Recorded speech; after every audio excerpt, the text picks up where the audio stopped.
he could be recognized in his new life. But for a long time, no clues were found. Until 11 years later, I got some kind of one dream. Says the 14th Dalai Lama.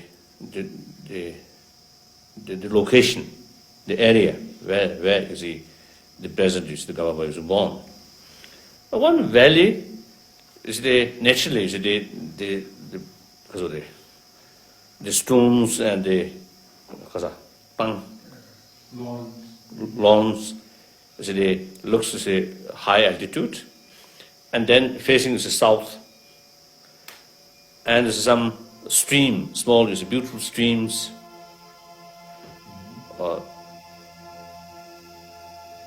And that is the main sort of the picture. There was someone there and told me, actually, without this form, there's someone, some source, they telling to me, oh, this is the place where Karmapa was born. Where could this place be? How could it be found?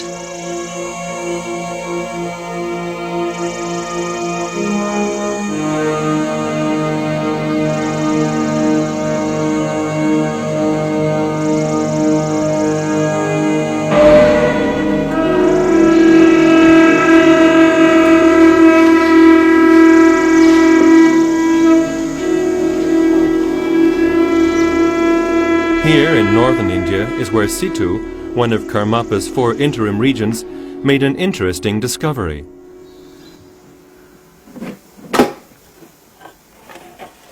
Pressured by the faithful, who hoped and expected that Karmapa had left some clues behind, Situ felt that he should open the talisman Karmapa had given him 10 months before his death with the words, "This will protect you and someday be useful." The late His Holiness gave me this protection pouch in early January 1981. And one day it was snake here. I opened that and I found an envelope. And the envelope have red ink letter saying that this should be opened in the Iron Horse year. And then I was very, very happy. And then after I offered the letter to 3 Rinpoches in Rumtek in March 1992. Traditionally, such talismans are never opened. But since no one had found any indications of Karmapa's rebirth, he decided to open it after all. But the letter is still... Letter is in Rumtek, yes. Envelope and letter both in Rumtek. It's in the altar. Here in Rumtek Monastery, in the headquarters of the late Karmapa, this most important and holy document is protected by the Sikkim police, both from outside and inside. Absolutely no one has access to it. Only Karmapa himself, when he returns in his new incarnation, has the right to break these seals.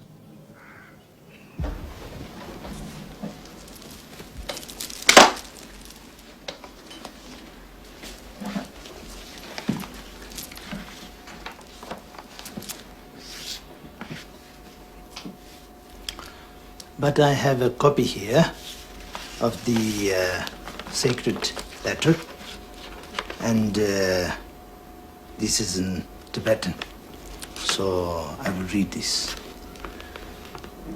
Emma Ho Rangrigne Kuntude. Emma Ho. Self-awareness is always bliss. The Dharma Dhatu has no center nor edge.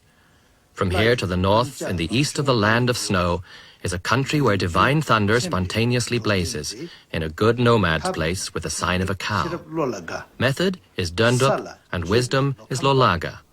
Born in the year of the one used for the earth, with the miraculous far-reaching sound of the White One. This is the one known as Karmapa. He is sustained by Lord Drupa. Being non-sectarian, he pervades all directions. Not staying close to some and distant from others, he is the protector of all beings. When I discovered this, I was very pleased. And actually it was a tremendous relief. This is exactly the blessing and also inspiration of highest aspect, which we have been waiting, and we are finally blessed by it. So I was very, very happy.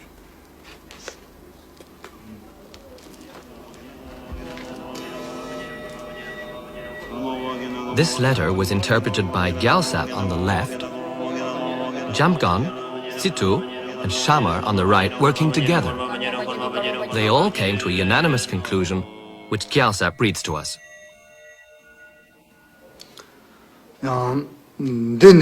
From here to the north, in the east of the land of snow, we interpret here as Rumtek, where Karmapa wrote the letter. And in the east of the land of snow means we have to look for him in eastern Tibet, because land of snow is the Tibetan name for Tibet.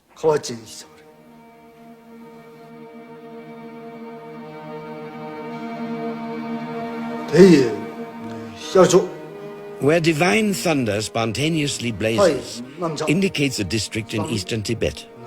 La means divine, and Tok means thunder. There is only one community in eastern Tibet named La Tok. The letter describes the area more precisely as a good nomad place with the sign of a cow. Good means a fertile, beautiful nomadic area. This area must have a name which includes the syllable kor, meaning cow.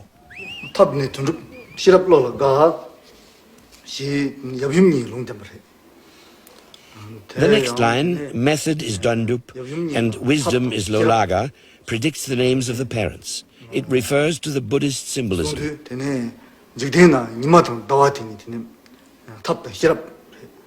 The sun symbolizes the masculine principle, method, and the moon symbolizes the female principle, wisdom. Therefore, the father must be named Dundup and the mother Lolaga.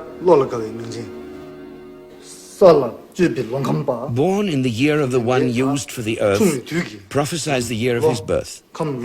During the relevant period in the Tibetan calendar, there is, in addition to the snake, dragon, hare, and tiger, only one animal sign used for the earth, the ox, 1985. The words, the miraculous far-reaching sound of the White One, refer to the white conch shell used in Tibetan religious music, which is always called the White One.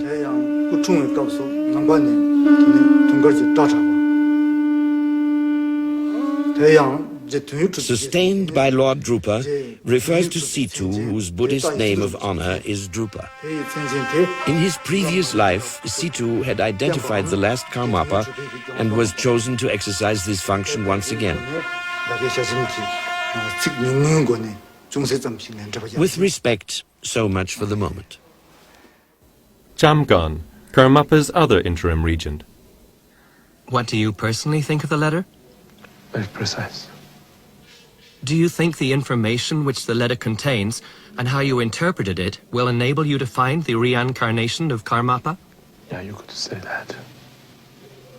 Yes, it is very clear and very precise. And that's why we're all very confident about, finding of his holiness or yes. Because of visa problems, a copy of the letter is sent together with their interpretation to Tsurphu Monastery in Tibet. Tsurphu has been the seat of all Karmapas for 800 years.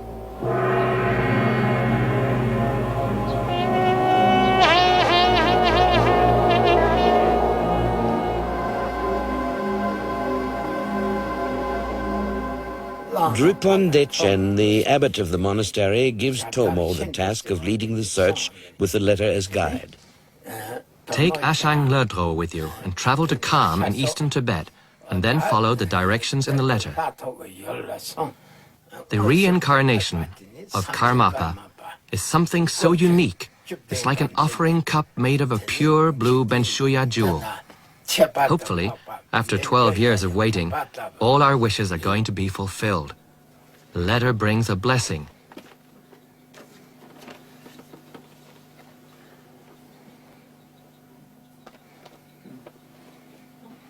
For Tomo, it is the greatest task of his life. Only a handful of people know his mission, because indications and conditions could be manipulated and the search could therefore fail. As discreetly as possible, Tomo sets off on his long journey, together with his companions, the 70-year-old Ashang Ledro with a white hat, Titi, his attendant, the driver, and Pato. No one in Tibet is allowed to travel without official permission. Therefore, Pato, in the black coat, a government officer, accompanies them.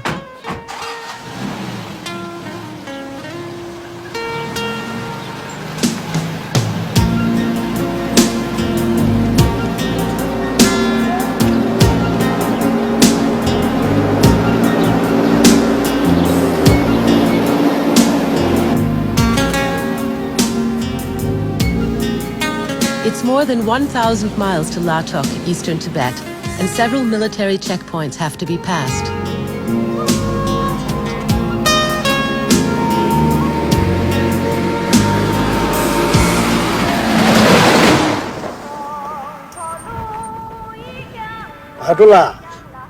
Patula, we'll simply say that you're on an official inspection trip and that you were kind enough to take us along. Tomula, we won't tell anyone what we're looking for. We'll pretend to be pilgrims.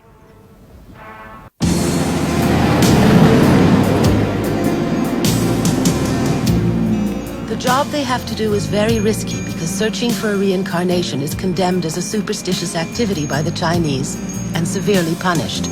Therefore, they have to keep the reason for their journey strictly secret, and if they really find Karmapa, their hope is that Karmapa will protect them. Karmapa is not like an ordinary reincarnation. He's a living Buddha, and the Chinese would provoke an uprising in Tibet if they chose to condemn him, as they did up to now with many others. For 30 years, the Tibetans had been strictly forbidden to practice their religion. In the meantime, however, a very few selected monasteries have been given permission to rebuild. The monasteries were centers of education for everyone. The country on the roof of the world is as big as Western Europe, or a quarter of the US, but with only 6 million inhabitants. Since 1960, Beijing has been oppressing Tibet with 500,000 soldiers and colonizing it with what are by now 8 million new Chinese settlers. More than 1 million Tibetans have been killed. The country has been looted. Tibet's natural resources are plundered, and nearly all the big wild animals have been wiped out. Before the Chinese started to build roads, one could see great herds of antelopes, wild donkeys, and yaks. Today, only a few birds are left. Tibetans do not kill animals just for fun or profit. It would be against their faith. The majority are nomads who live with and not against nature.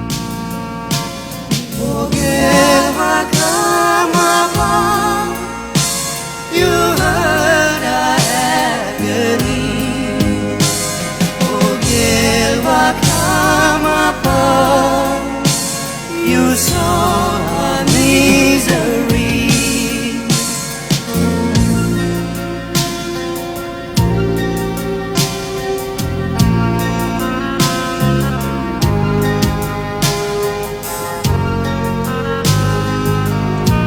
A Himalayan valley can be so large that it takes a whole day to cross. If the jeep has a breakdown, there is no one who can help. It is so cold that in the morning one can drive over frozen rivers, but by midday they're thawed out again, and these extremes of temperature are repeated day after day.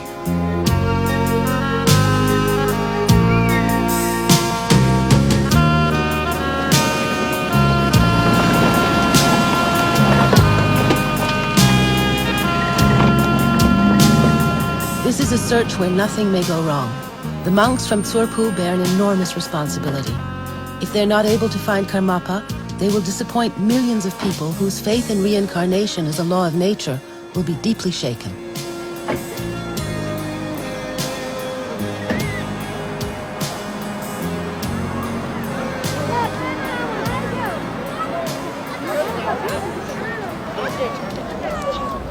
The search party now has to proceed on horseback because there are no roads into the district of Latok. They need 4 riding horses and 1 pack horse for at least 2 weeks. Horses are rare and not easy to get, but with friendly words they quickly come to terms.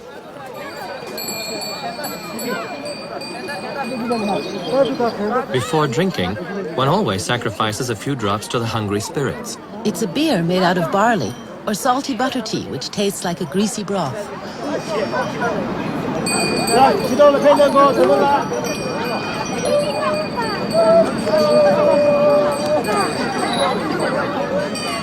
The horses of the Himalayas are pretty small, but they're tough.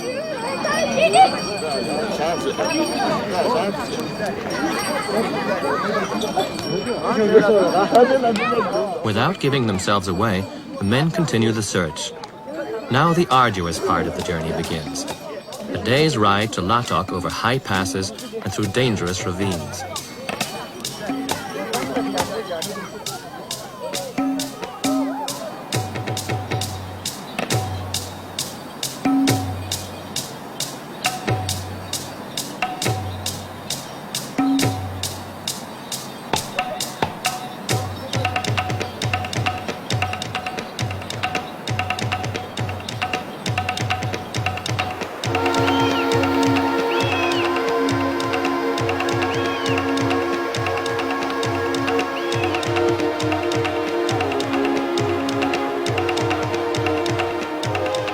The monks of Tsurpu have sent Officer Pato on ahead to see if the coast is clear and to find accommodations in Latok.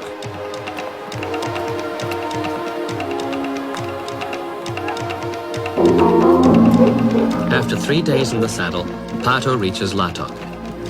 Above the village is the Kalek Monastery, which was completely destroyed by the invaders in 1966 and recently rebuilt. The abbot, Lama Palden, welcomes the camouflaged pilgrims from Tsurpu. He spent 25 years in prison. Now he again looks after all the little boys sent to the monastery for education. Could Karmapa already be among them? Lama Palden, do you have any unusual children? Recently, many children from the area have again begun to enter the monastery, and although I'm able to see if a child has special skills and qualities, I'm not able to see who they've been in their previous lives. Tradition says that there have been earlier incarnations of Karmapa who identified themselves with their very first words, "I am Karmapa." In the case of such a child, however, his personal data always had to correspond exactly with the indications in the letter of prophecy.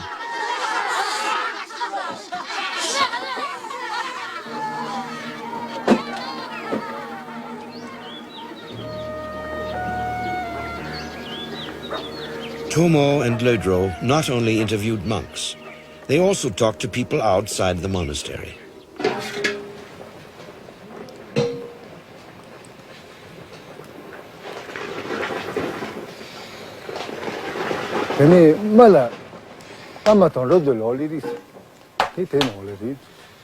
They asked me about a place with Kor in its name.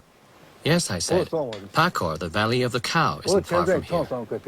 And they wanted to know if there was a woman named Lolaga. Yes, there is. And her husband is called Dundup.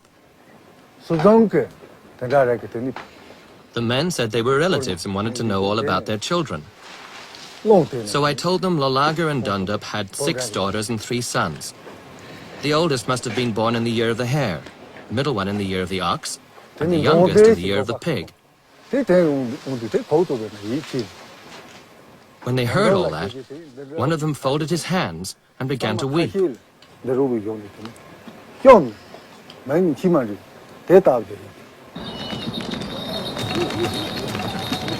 Early the next day, they ride on. If everything goes well, they can reach Pakor the same day.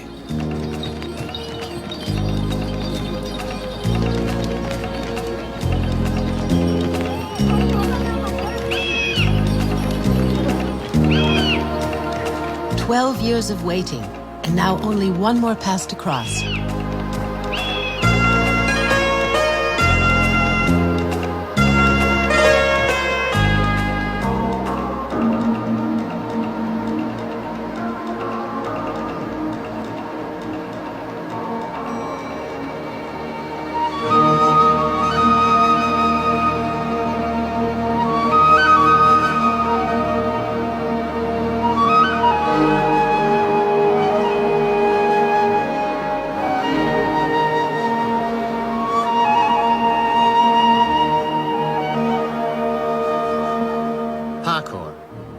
valley where only nomads live. Here there are neither houses, nor mail, nor electricity. The men from Tsurpu find it hard to imagine that their enlightened Karmapa, the Buddha, could have chosen this, of all places, for his reincarnation. What reasons might he have?